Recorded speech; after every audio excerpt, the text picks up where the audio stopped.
ইয়া জাল জালালি ওয়াল ইকরাম তিনবার পড়লে কি হয় জানলে আপনি অবাক হয়ে যাবেন।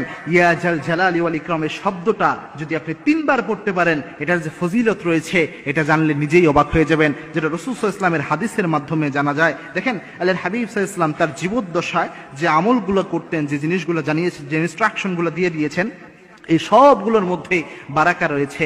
এই সবগুলো উম্মতের জন্য শিক্ষা। রাসূল সাল্লাল্লাহু আলাইহি ওয়াসাল্লাম একদা বসা ছিলেন মসজিদে নববীতে, আল্লাহর হাবিব সাল্লাল্লাহু আলাইহি ওয়াসাল্লাম বসে রয়েছেন। এক লোক এসে বিশ্বনবীর পাশে দোয়া করছিলেন, হে আল্লাহ আমাকে এটা দেন, আমাকে এই নিয়ামত দান করেন, এই নিয়ামত আমাকে দিয়ে দেন, এই রিজিক আমার বৃদ্ধি করে দেন, এইভাবে দোয়া করছিলেন। আল্লাহর হাবিব সাল্লাল্লাহু আলাইহি ওয়াসাল্লামের এই হাদিসটি ইবনে আব্বাস রাদিয়াল্লাহু তাআলা আনহু, সম্ভবত আনাস রাদিয়াল্লাহু তাআলা আনহু তিনি বর্ণনা করেছেন।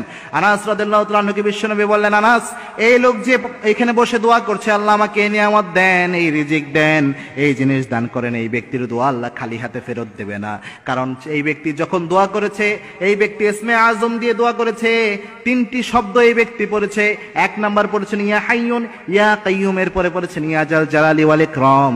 এই তিনটি শব্দ দিয়ে যদি কেউ দোয়া করে, ইসমে আজম আল্লাযী ইযা দুআয়া বিহি আজাবা, এই ইসমে আজম দিয়ে দোয়া করলে ওই দোয়া আল্লাহ খালি হাতে ফেরত দেয় না। এই লোক যেহেতু এই জিনিস দিয়ে দোয়া করেছে, সুতরাং এর দোয়া কবুল হবে।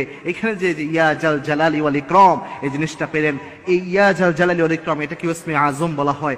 এটা যদি আপনি যখন তাহাজ্জুদের নামাজ রাতের বেলায় উঠবেন, আল্লাহর কাছে যখন দোয়া করবেন, আল্লাহর কাছে যখন চাইবেন, তখন যদি বারবার এটা করতে পারেন, ইয়া হাইয়ুন ইয়া কাইয়ুম ইয়া জাল জালালি ওয়াল ইকরাম মিনিমাম 3 বার পড়তে পারেন, আল্লাহ রাব্বুল আলামিন দোয়া কবুল হওয়ার ক্ষেত্রে আল্লাহ রাব্বুল আলামিন অনেক সহজ করবেন এবং আল্লাহ রাব্বুল আলামিন আপনার দোয়াকে অ্যাকসেপ্ট করে নেবেন। মনে রাখবেন, দোয়া অ্যাকসেপ্ট করার মালিক একমাত্র আল্লাহ রাব্বুল আলামিন। এবং এই দোয়া যদি আপনি বিশ্বনবীর তরিকা অনুযায়ী করতে পারেন, সিনসিয়ারলি করতে পারেন, এই সিনসিয়ার দোয়া লাইকে মিসাইল হামলা করলে যেমন মিস হয় না, দোয়ার মতো দোয়া করতে পারলে, বিশ্বনবীর পদ্ধতি অনুযায়ী দোয়া করলে সেই দোয়া আল্লাহ রাব্বুল আলামিন খালি হাতে ফেরত দেয় না। সুতরাং যখনই দোয়া করবেন, এই শব্দটা ইয়া হাইয়ুন ইয়া কাইয়ুম ইয়া জাল জালালি ওয়াল ইকরাম এটা যোগ করে দোয়া করবেন এবং 3 বার আল্লাহ রাব্বুল আলামিনের কাছে বারবার আবেগ আপ্লুত হয়ে এই দোয়াটা করবেন। তাহাজ্জুদের সিজদায় যে যদি দোয়া করতে চান, তখনও সুবহানা রাব্বিয়াল আ'লা কয়েকবার বলার পর আপনি এটা করতে পারেন, ইয়া হাইয়ুন ইয়া কাইয়ুম ইয়া জাল জালালি ওয়াল ইকরাম। মুনাজাতে হাত তুলে আল্লাহর কাছে দোয়া করতে চান,